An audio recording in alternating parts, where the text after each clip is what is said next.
Hey guys, welcome back to our YouTube channel Pawan Gyan academy. So guys, आज के इस video में हम जो डिस्कस करने वाले हैं वो बात करेंगे हम जो भी एलएलबी एंट्रेंस एग्जाम में प्रीवियस ईयर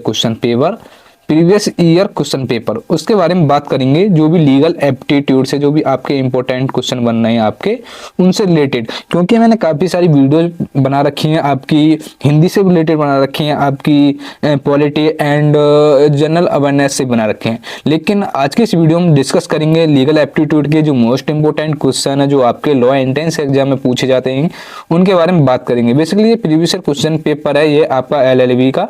तो होता क्या है कि जैसे कि इलाहाबाद यूनिवर्सिटी अपना जो एंट्रेंस एग्जाम कराती है तो वो अपना जो पेपर कराती है वो किसी को नहीं देती है। तो एक्चुअली हुआ क्या है कि मेरे पास कुछ प्रीवियस ईयर क्वेश्चन पेपर पड़े हुए हैं, उनसे ही मैं आपको क्वेश्चन कराऊंगा कि कौन कौन से किस तरह के आपके क्वेश्चन आते हैं आपके लॉ एंट्रेंस एग्जाम में, कौन कौन से इंपॉर्टेंट क्वेश्चन हैं जो आपके इस बार एग्जाम के लिए बनते हैं। तो वीडियो में एंड तक बने रहें, बीच में इसकी बिल्कुल भी ना करें, जिससे कि आपको इंपॉर्टेंट क्वेश्चन के बारे में पता चले और याद हो जाए। तो आज के इस वीडियो को हम स्टार्ट करते हैं विदाउट वेस्टिंग टाइम। तो जैसे कि हम बात करते हैं क्वेश्चन नंबर 126 के बारे में। तो क्वेश्चन नंबर 126 के बारे में बात करें तो इसमें पूछा है कि भारतीय संविधान के भाग 4 में उपबंधित नीति निर्देशक तत्वों को किसने संविधान का आत्मा कहा है। मतलब जो डीपीएसपी है उसने संविधान की मतलब आत्मा किसने कहा है। तो आपके पास ऑप्शन दे रखे हैं वीएन शुक्ला, डीडी वसु या ग्लेनविन ऑस्टिन या प्रोफेसर जेनिंग। तो संविधान की आत्मा जो नीति देशक तत्वों को कहा है वो कहा है आपका ग्लेनविन ऑस्टिन ने। तो option number C is the correct answer हो जाएगा क्वेश्चन नंबर 26 का। तो ये वेरी वेरी इंपॉर्टेंट क्वेश्चन है, ये काफी टाइम पूछा जाता है। एंड यहीं पर बात करते हैं क्वेश्चन नंबर 127 के बारे में। तो 127 आल्सो इम्पोर्टेंट क्वेश्चन। तो इसमें पूछा है कि भारतीय संविधान के किस भाग में कल्याणकारी राज्य की कल्पना की गई है। जो किस भाग में की गई है कॉन्स्टिट्यूशन के में कल्याणकारी राज्य की। तो आपके ऑप्शन दे रखे हैं, ऑप्शन ए में दे रखा है भाग 1, ऑप्शन बी में दे रखा है भाग 2 या ऑप्शन सी में दे रखा है भाग 3 या ऑप्शन डी में दे रखा है भाग 4। तो कल्याणकारी राज्य की जो कल्पना की गई है डियर स्टूडेंट वो आपके पार्ट 4 मतलब भाग 4 में की गई है। तो क्वेश्चन नंबर 127 का जो राइट आंसर हो जाएगा वो हो जाएगा ऑप्शन नंबर डी। एंड अब बात करते हैं क्वेश्चन नंबर 128 के बारे में। तो 128 में पूछा है डियर स्टूडेंट कि किसने कथन किया है कि भारतीय संविधान को आवश्यकता से अधिक अनवैध बना दिया गया है। मतलब किसने कहा था, ये कथन किसका था, प्रोफेसर हीर का, प्रोफेसर जेनिंग का या ग्लेनविन ऑस्टिन का, उपेंद्र बख्शी का। तो डियर स्टूडेंट ये जो आपका कथन था ये था आपका प्रोफेसर जेनिंग का। तो option number B is the right answer हो जाएगा क्वेश्चन नंबर 128 का। एंड अब बात करते हैं क्वेश्चन नंबर 129 के बारे में।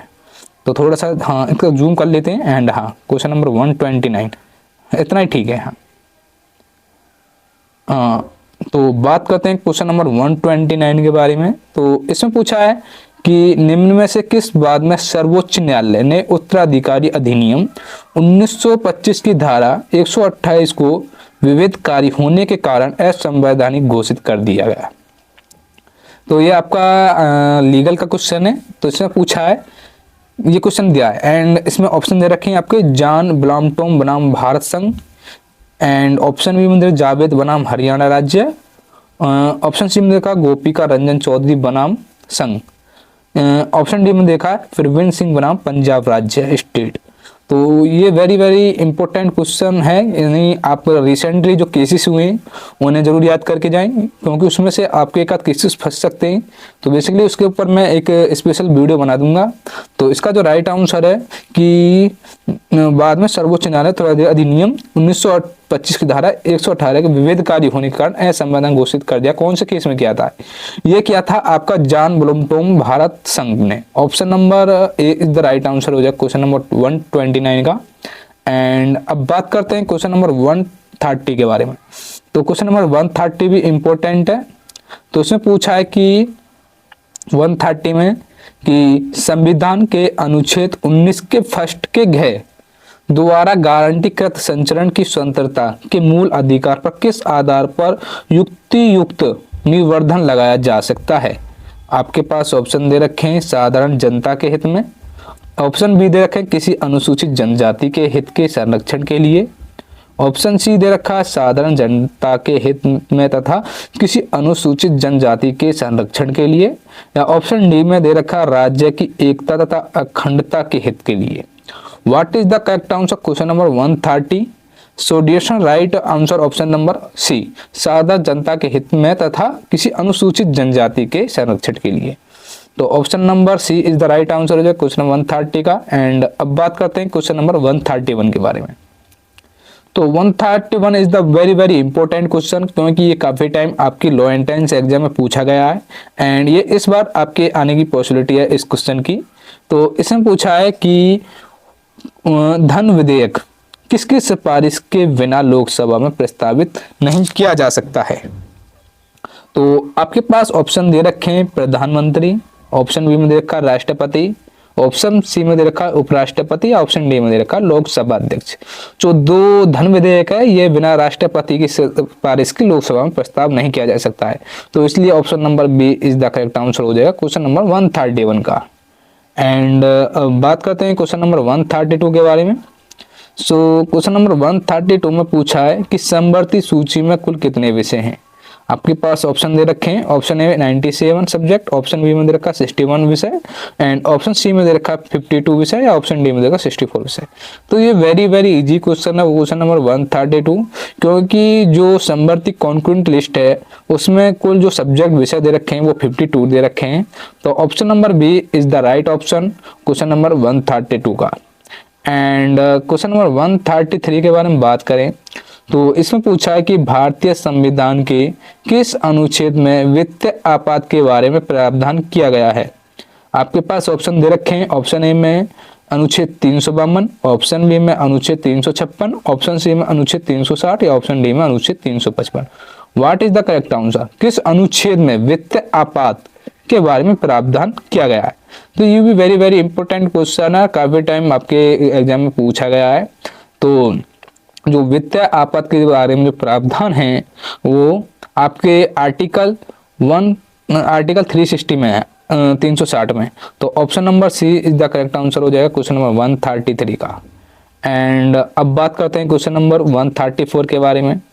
तो इसमें पूछा है कि भारतीय अपकृत्य विधि का आधार है, जो भारतीय जो अपकृत्य विधि है उसका आधार बेस क्या है। इंग्लिश अपकृत्य विधि, ऑप्शन बी अमेरिकन अपकृत्य विधि, ऑप्शन सी अधिनियम विधि या ऑप्शन डी न्यूडीजे विधि। What is the correct answer question number 134। So dear student, जो भारतीय अपकृत्य विधि का जो बेस मतलब आधार है वो इंग्लिश अपकृत्य विधि है। तो option number A is the right answer हो जाएगा क्वेश्चन नंबर 134 का।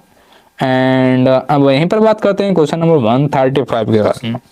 सो गाइज क्वेश्चन नंबर 135 में बात करें तो इसमें पूछा है कि अपकृत्य विधि में दायित्व के आधार के रूप में कपोत खाने का सिद्धांत पिजियन होल थ्योरी का प्रतिपादन किसने किया है। सामंड ने किया है, ऑप्शन बी विनफील्ड ने किया है, ऑप्शन सी प्रोफेसर बिंगबोर्न ने किया है, ऑप्शन डी जस्टिन होल्ड ने किया है। तो अपकृत्य विधि का मतलब जो आपका कपोत खाने का सिद्धांत है किसने किया है इसका प्रतिपादन। तो डियर स्टूडेंट, जो इसका जो प्रतिपादन किया वो सामंड ने किया है। किसने? सामंड ने। इसलिए option number A is the right answer हो जाएगा। एंड अब बात करते हैं क्वेश्चन नंबर 136 के बारे में। सो गाइज क्वेश्चन नंबर 136 में पूछा है कि मानहानि के अपकृत्य के आवश्यक तत्व क्या हैं। ऑप्शन ए कथन मान हानिकारक हो, या ऑप्शन बी कथन वादी के प्रति निर्दिष्ट हो, या ऑप्शन सी कथन का प्रकाशन हुआ हो, या ऑप्शन डी उपरोक्त सभी, all of these. So dear student, right answer है option number D, all of these. सभी जिसके जो वो हैं ऑप्शन वो सारे ही सही हैं। तो option number D is the right answer हो जाएगा। एंड अब बात करते हैं क्वेश्चन नंबर 137 के बारे में। सो गाइस क्वेश्चन नंबर 137 पूछा है कि विशुद्ध अथवा परम विशेष अधिकार के अंतर्गत कौन सी कार्यवाहियां आती हैं। ऑप्शन ए संसदीय कार्यवाहियां, ऑप्शन बी न्यायिक कार्यवाहियां, ऑप्शन सी राज्य सूचनाएं, या ऑप्शन डी उपरोक्त सभी, all of these is the right answer. So dear student basically question number 137 का राइट है ऑप्शन डी, क्योंकि सारे ऑप्शन आपके सही हैं, क्योंकि संसदीय कार्यवाही, न्यायिक कार्यवाही, राज्य सूचनाएं, ये आपके परम विशेष अधिकार के अंतर्गत कार्यवाही आती हैं। तो option number D is the correct answer हो जाएगा क्वेश्चन नंबर 137 का। एंड अब बात करते हैं क्वेश्चन नंबर 138 के बारे में। सो गाइज बेसिकली 138 में पूछा है कि कठोर दायित्व का नियम किस बात के प्रतिपादित किया गया था। कठोर दायित्व का नियम, ऑप्शन ए रायलैंड्स बनाम Fletcher, option B MC Mehta versus Bharat संघ, option D Glasgow corporation versus Taylor, या option D Nagmani versus corporation of Madras. What is the correct answer question number 138। So dear right answer option number Rylands versus Fletcher, option number A is the right answer, जो कठोर दायित्व का जो नियम है प्रतिपादित किया गया था। एंड अब बात करते हैं क्वेश्चन नंबर 139 का। तो ये वेरी वेरी इंपॉर्टेंट क्वेश्चन है 139, ये भी लीगल का है, काफी टाइम आपके लॉ एंट्रेंस एग्जाम में पूछा जाता है। तो इसमें पूछा है कि किन व्यक्तियों पर हिंदू विधि लागू होती है। ऑप्शन ए जो जन्म और धर्म से हिंदू हों, या ऑप्शन बी हिंदू माता पिता के अवैध बच्चों पर, या ऑप्शन सी जैन बौद्ध तथा सिखों पर, या उपरोक्त सभी। Option D. What is the right answer question number D. Dear student इसका जो राइट आंसर है वो भी ऑप्शन नंबर डी है, क्योंकि ये सारे ही ऑप्शन सही हैं क्वेश्चन नंबर 139 के। तो उपरोक्त सभी all of this is the right answer question number 139 का। एंड अब बात करते हैं क्वेश्चन 140 140 के बारे में। इसमें पूछा है कि हिंदू विवाह अधिनियम किस वर्ष पारित हुआ था। तो आपके पास ऑप्शन दे रखे हैं 1955, option B 1956, option C 1971, option D 2003। तो डियर स्टूडेंट जो हिंदू विवाह अधिनियम जो लागू हुआ था ये हुआ था आपका 1955।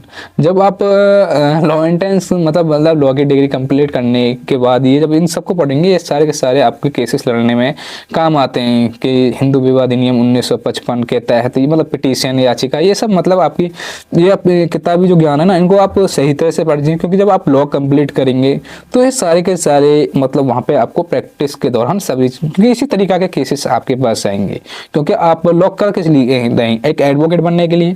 तो आप जितने भी क्वेश्चन है सारे के सारे आपके लिए मोस्ट इंपोर्टेंट है। अगर आप अभी से ही मतलब इस पर विचार विमर्श नहीं करोगे तो आगे जाके क्या करोगे। तो बेसिकली अगर आप चाहते हैं कि मैं और भी मतलब लॉ रिलेटेड अपने इस चैनल पर अपलोड करता रहूँ, क्योंकि मुझे कोर्स से काफ़ी कम टाइम मिलता है, कभी कभी टाइम मिलता है जिससे मैं कभी कभी वीडियो अपलोड करता हूँ। अगर आप रेगुलर वीडियो चाहते हैं तो आप कमेंट बॉक्स में जो लिखें जिससे कि मैं कोर्स से टाइम निकाल कर आपके लिए वीडियोज़ बनाता रहूँ। तो इसका रहा question number A.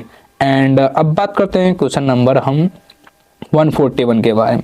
So guys इसमें पूछा है क्वेश्चन नंबर 141 में कि विधि द्वारा परिवर्तनीय करार को कहा जाता है। ऑप्शन ए संविदा, ऑप्शन बी करार, या ऑप्शन बी प्रस्ताव, ऑप्शन डी प्रतिग्रहण। तो डियर स्टूडेंट क्या कहा जाता है विधि द्वारा परिवर्तनीय करार को, वो कहा जाता है आपका संविदा contract. Option number A is the right answer. ये सारे के सारे आप लॉ एंट्रेंस करने के बाद भी मतलब जब आप कॉलेज में पढ़ोगे सारे के सारे वहां भी पढ़ाए जाएंगे। 142 में पूछा है कि निम्न में कौन सम्मिलित नहीं है, इनमें से कौन सम्मिलित नहीं है। संविदा धारा 2 जय, या करार धारा 2 डय, या प्रतिज्ञा धारा 2 ख, या मूल धारा 16। तो डियर स्टूडेंट इसमें जो राइट आंसर है ऑप्शन नंबर डी, ये सम्मिलित नहीं है, मूल भूल धारा 16। एंड अब बात करते हैं क्वेश्चन नंबर 143 के बारे में। तो थोड़ा सा इसका हम जूम आउट कर लेते हैं, हाँ क्योंकि थोड़ा सा बड़ा क्वेश्चन है, हाँ इतना बहुत है। तो उसमें पूछा है, इसको थोड़ा सा ध्यान से सुनिए। क्वेश्चन नंबर 143 के बारे में, क्या ख को 500 रुपये का देनदार है, मैं कहने ख को 500 रुपये का देनदार है के उस समय तथा स्थान पर जिस पर क के 500 रुपये देने थे ख को 200 रुपये देता है। मतलब आप एक अंदाजा लगा ली कि आपका कोई फ्रेंड है उसको आपको 500 रुपये देने हैं, और जब वो 500 दे रहा है तो उस स्थान पर उसने 200 रुपये दिए, और जो ख संपूर्ण ऋण की तुष्टि से उसे प्रतिग्रहण कर देता है कि इस संदर्भ में निम्न में से कौन सा कथन सही है। ऑप्शन ए क के संपूर्ण ऋण का अनुमोचन हो जाता है, ऑप्शन बी क के संपूर्ण ऋण का अनुमोचन नहीं होता, केवल ऋण में से 200 रुपये का अनुमोचन हुआ है, या ऑप्शन सी क अभी भी ख पर 300 रुपये की वसूली के लिए वाद ला सकता है, ऑप्शन डी क अभी भी ख को 300 रुपये देने के लिए आबद्ध है। What is the correct answer question number 143। सो ये बताइए, आप लो एंट्रेंस की तैयारी कर रहे हैं ना, बताइए क्या इसका। तो डिस्ट्रेंट जिसका राइट आंसर है ना वो है के संपूर्ण रण का उन्मोचन हो जाता है। Option number A is the right answer. And अब बात करते हैं क्वेश्चन नंबर 141 के बारे में, 144 के बारे में। थोड़ा सा इसको जूम आउट कर लेते हैं। हाँ, इसमें से भारतीय साक्ष्य इंडियन एविडेंस एक्ट 1872 किस तारीख को प्रवृत्त हुआ? 10 दिसंबर 1972, 1 सितंबर 1972, 5 सितंबर 1972 या 8 नवंबर 1972। What is the right answer? So dear student, जो इंडियन एविडेंस एक्ट मतलब भारतीय साक्ष्य अधिनियम जो प्रवृत्त हुआ था वो कब हुआ था? तो वो हुआ था डियर स्टूडेंट आपका 1 सितंबर 1872 को। तो option number B is the right answer हो जाएगा। एंड अब बात करते हैं क्वेश्चन नंबर 145 के बारे में। सो गाइज क्वेश्चन नंबर 145 के बारे में बात करते हैं। तो इसमें पूछा है खैक की मृत्यु कारित करने के आशय से उसे लाठी मारकर उसकी हत्या कारित करने के लिए कै का विचारण किया जा रहा है, मतलब सोच रहा है, विचारण किया जा रहा है। तो कै के विचारण में कौन सा तथ्य विबद्ध होगा? कै का खे से लाठी से मारना, कै को ऐसी मार द्वारा खे की मृत्यु कारित करना, या खे के मृत्यु कारित करने के कै को आशय होना है। Option D all of this the right answer. What is the correct answer 145? So basically ये सारे के सारे जब मानने का जो विचार किया है तो सारे ऑप्शन सही हैं। तो all of this is the right answer, question number D. And अब बात करते हैं क्वेश्चन नंबर 146 के बारे में। सो गाइस क्वेश्चन नंबर 146 के बारे में बात करें तो इसमें पूछा है कि दंड विधि संशोधन अधिनियम 2018 किस दिनांक से प्रभावित हुआ था? आपके पास ऑप्शन दे रखे हैं 21/4/2018, 25/8/2018, 30/5/2018 या 31/12/2018। What is the correct answer question number 146? तो dear right answer option number A 21/4/2018 को प्रभावित हुआ था। एंड अब बात करते हैं क्वेश्चन नंबर 147 के बारे में। So guys basically question number 147 के बारे में बात कर रहे हैं तो इसमें पूछा है कि भारतीय दंड संहिता मतलब आईपीसी के अधीन किसी मतलब अपराध का विचारण किया जा सकता है उच्च न्यायालय द्वारा, सेशनल न्यायालय द्वारा, प्रथम अनुसूची में जिस न्यायालय के द्वारा उसका विचारण किया होना दृष्टि नहीं है, या उपयुक्त में से किसी द्वारा। तो बेसिकली जो किया जा सकता है वो all of the right answer है। विचारण किसी में भी किया जा सकता है, लेकिन वह पहले आपका सेशन कोर्ट में होता है, उसके बाद आपका फिर हाई कोर्ट में होता है, फिर उच्च न्यायालय में होता है। जब सेशनल कोर्ट खारिज करता है तो फिर ना मैजिस्ट्रेट कोर्ट खारिज करता है तो सेशनल में, सेशन कोर्ट करता है हाई कोर्ट में करता है तो सुप्रीम कोर्ट में, ऐसे तरीका से होता है। तो बेसिकली सारे ऑप्शन सही हैं। एंड यहीं पर बात करते हैं क्वेश्चन नंबर 148 के बारे में। तो इसमें पूछा है कि भारतीय दंड संहिता की कौन सी धारा ना समझ गुड़िया के सिद्धांत पर आधारित है? आपके पास दे रखे हैं ऑप्शन धारा 34, धारा 76, धारा 91, धारा 82। What is the right answer question number 148? तो ऑप्शन नंबर डी इज धारा 72 इज द राइट आंसर। अब बात करते हैं क्वेश्चन नंबर 149 के बारे में। तो 149 के बारे में बात करें तो इसमें पूछा निम्नलिखित में से कौन सा विकल्प सम्मिलित नहीं है? तो असामान्य आशा जो है आपका धारा 34 है, सामान्य उच्छेद धारा 149 है, अपराध का प्रयत्न धारा 501 है, एंड प्राइवेट प्रतिरक्षा का सिद्धांत धारा 96 है। तो डायरेक्शंस में जो सम्मिलित नहीं है वो है ऑप्शन नंबर सी, क्योंकि भारत का अपराध का प्रयत्न धारा 501 में नहीं है। एंड अब बात करते हैं अंतिम लास्ट क्वेश्चन के बारे में, क्वेश्चन नंबर 150 के बारे में। तो इसमें पूछा है कि सिविल प्रक्रिया संहिता सीआरपीसी 1908 की कौन सी धारा सिविल प्रक्रिया के बाद के बारे में प्रावधान करती है? धारा 6, धारा 8, धारा 10 या धारा 9? तो डियर स्टूडेंट ये करती है आपकी धारा 9 में। तो option number D is the right answer. Basically अगर आप लोगों को इस वीडियो की पीडीएफ चाहिए विद आंसर तो आप हमारे जो व्हाट्सअप नंबर है वो 6398304022 पर व्हाट्सएप पर मैसेज करके ले सकते हैं। लेकिन इसके पीछे एक कंडीशन है कि आपको हमारे इस यूट्यूब चैनल को सब्सक्राइब करना होगा, लाइक करना होगा, इसका एक स्क्रीनशॉट हमारे व्हाट्सएप नंबर पर सेंड करना होगा, तो आपको ये पीडीएफ मिल जाएगा। एंड कुछ इंपॉर्टेंट नोट्स मतलब इंपॉर्टेंट कंटेंट भी आपको प्रोवाइड कर दिया जाएगा, जिस भी आप लो एंड टेंस एग्जाम से रिलेटेड आप अपनी प्रिपरेशन कर रहे हैं आने वाले एग्जाम्स के लिए। तो ये सारे के सारे जितने भी क्वेश्चन बताए हैं वो सारे के सारे मोस्ट इंपॉर्टेंट क्वेश्चन हैं। अगर आप और भी मतलब सब्जेक्ट रिलेटेड वीडियो चाहते हैं जैसे कि लीगल रीजनिंग एंड मतलब मतलब कोई भी मतलब इंपॉर्टेंट कंटेंट्स मैं और भी इस वीडियो पर बनाऊँ, मतलब लो एंट्रेंस एग्जाम रिलेटेड बनाऊँ, तो आप हमारे कमेंट बॉक्स में लिख सकते हैं, जिससे कि मैं आपको एक रेगुलर वीडियो अपने चैनल के माध्यम से आपको करा सकूँ। तो दोस्तों thanks for watching this video, मिलते हैं आपको नेक्स्ट वीडियो में। और इस वीडियो जो भी स्टूडेंट अपनी लो एंट्रेंस एग्जाम प्रिपरेशन कर रहा है, तो सारे के सारे स्टूडेंट पर इसको सेंड जरूर कर दें, फॉरवर्ड जरूर करें। एंड हाँ, एक बार जरूर बता दें कि आप कौन से लो एंट्रेंस एग्जाम की प्रिपरेशन कर रहे हैं, वो कमेंट बॉक्स में जरूर बता दें, जिससे कि मुझे ये कंफर्म हो जाए कि कौन सा स्टूडेंट कौन से लो एंट्रेंस एग्जाम की प्रिपरेशन कर रहा है, जिससे कि मैं आगे भी उससे रिलेटेड वीडियोज अपने चैनल के माध्यम से आपके पास भेजता रहूँ। तो thanks for watching this video. अगर आप हमारे एक व्हाट्सएप ग्रुप भी है, जिसमें आपके लो एंट्रेंस रिलेटेड कंटेंट अपलोड होता रहते हैं, प्रैक्टिस सेट भी अपलोड होते हैं, एमसीक्यू भी अपलोड होते रहते हैं। अगर उस ग्रुप में जुड़ना है तो आपको कुछ नहीं करना है, स्क्रीनशॉट भेजना है व्हाट्सएप पर हमारे पास सब्सक्राइब का, आपको अगर लिखना है कि प्लीज़ ज्वाइन आवर योर मतलब लीगल जो है आपका व्हाट्सएप ग्रुप, उसमें ऐड कर लो, तो मैं उसमें भी ऐड कर लूँगा। तो मिलते हैं नेक्स्ट वीडियो में। Thanks for watching this video.